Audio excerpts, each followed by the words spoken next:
કુમારિકાઓનું પૂજન થાય છે. શેની માટે?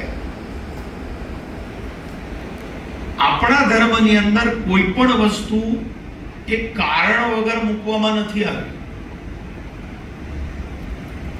શ્રી અને શ્રીમતી.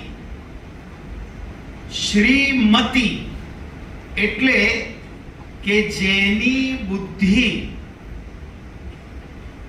એ શ્રી છે. શ્રી એટલે મંગળ કરવા વાળી. શ્રી એટલે માત્ર લક્ષ્મી નહીં. શ્રી એટલે મંગલ કરવા વાળી, મંગલ આચરણ કરવા વાળી, મંગળ કૃત્ય કરવા વાળી. અને શ્રી એ રણચંડી પણ થઈ શકે છે. એટલે આપણે ત્યાં જો મિસ્ટર મિસેસ નથી કહેતા, આપણે ત્યાં કહે છે શ્રી અને શ્રીમતી. એ શ્રીમતીનો અર્થ જ એ છે. અહીંયા દેવીને પૂજાય છે, સ્ત્રીની પૂજા કરવામાં આવે છે.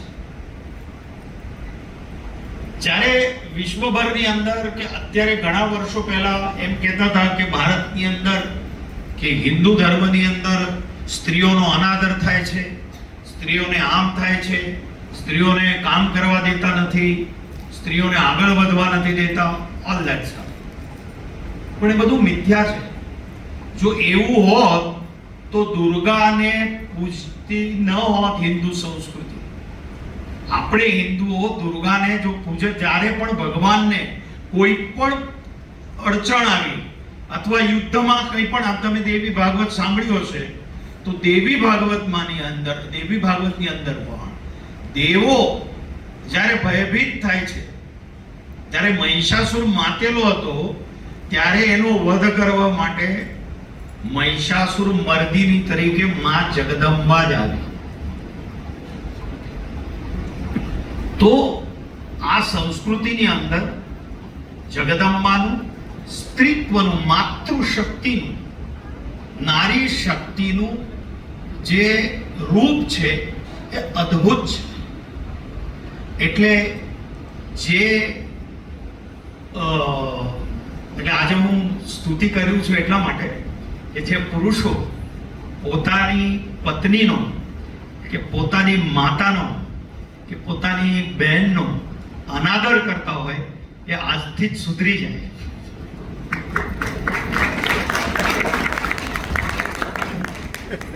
સાહેબ, એવું છે કે અભિમન્યુ માતાના ગર્ભમાંથી ચક્રવ્યૂહ કેવી રીતે ભેદવો એ ગર્ભમાંથી શીખ્યો. એટલે ગર્ભના સંસ્કાર એ માતાના સંસ્કાર છે કે ભાઈ આ નહીં ખા, આ ખાવાની ઈચ્છા છે, આ નહીં ખા, એની પર સંસ્કાર સારા નહીં થાય. એટલે માતા એ સર્વોપરી છે જીવનની અંદર. હું એક જ કહીશ, બહુ પ્રવચન આપવાનો, હું પ્રવચનકાર નથી, હું તો કલાકાર છું. હું એક જ કહીશ કે માં અને પિતા એમને કોઈ દિવસ તર છોડતા નહીં. ગમે એટલું સાસુ વહુ આમના પ્રોબ્લેમ જગ જાય, જ્યાં છે ત્યાં વાસણ ખટકશે, પણ આપણે થોડાક જો નજીકના ચશ્મા હોય તો થોડાક પ્રોબ્લેમમાં હશે તો કાઢી નાખજો, આંખ આડા કાન કરજો. કારણ કે એ માં દરેક માણસ